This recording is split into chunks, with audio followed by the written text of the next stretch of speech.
Alright guys, so I'm going to explain this chart right here explaining our FPS rules at Cedar Creek Airsoft.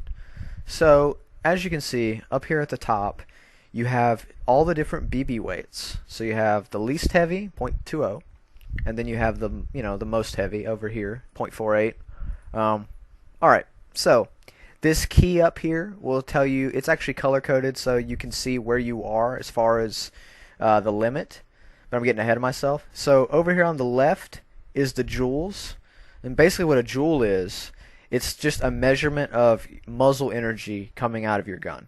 So every gun has its own muzzle energy. And as you can see, if I have a 2.5 and then I throw a 3.2 in it, the muzzle energy is the same, but I'm using a heavier BB. So my actual FPS is lower, but it's a heavier BB. So it's the same energy. It's just a lower FPS, but with a heavier BB. Alright, so we used to chrono with the 0.25s. We don't anymore because 0.32s is a lot more accurate for chronographing people. Alright, so we provide them at the chrono for you. You don't have to have 0.32s. We will provide them for you. So this is just to help people, but even before they buy a gun, just figure out, okay, where am I going to be at as far as the limits? So a lot of people might look at this chart and say, oh, this is, confusing or whatever. I'm not, probably more newer players, they might look at this and think it's confusing. So I'm just trying to clear it up for everyone so that everyone understands it, everyone's on the same page. Alright, so most of the online retailers, when you buy a gun, like Evike or whatnot, they usually go by either 0.20 or 0.25. I'm not exactly sure which one they go by. You might have to call them and find out, but I know it's either one of these two, right?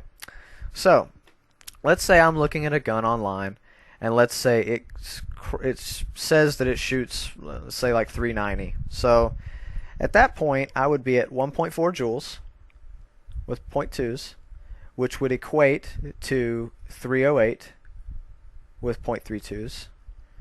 So that would put me in the 10-foot MED and 30-foot full auto MED. So just to run through these real quick. So the green means you have no semi-auto MED, but you still have the full auto MED, 30 feet. The blue means you have a 10-foot MED, so you can't shoot anybody closer than 10 feet away.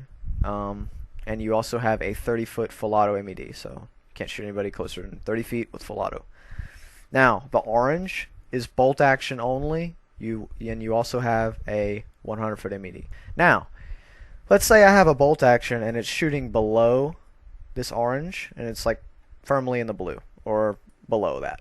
Then I technically only have a 10-foot MED for that bolt action rifle. But if it's above this 1.85 joule mark right here, I'm going to have a 100-foot MED. So it's just color coded for everybody's, just so you can visualize it. So yeah, so if I'm in the orange, I have a 100-foot MED.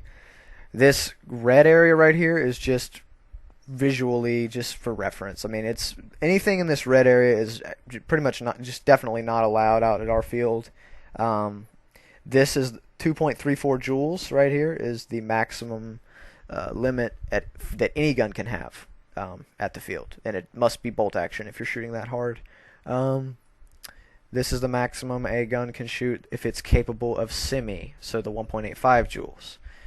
And 1 joule is the maximum any gun can shoot if you want a no MED, no semi-auto MED. And if you're shooting above 1 joule, you will have an MED.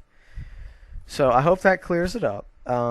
I hope everybody understands the way you're going to actually look at this chart and pretty much find where you're at as far as what limits you'll have, what restrictions you'll have. And I hope that clears everything up for everybody. Thank you guys for listening. Have a good one. Now we know. And knowing is half the battle.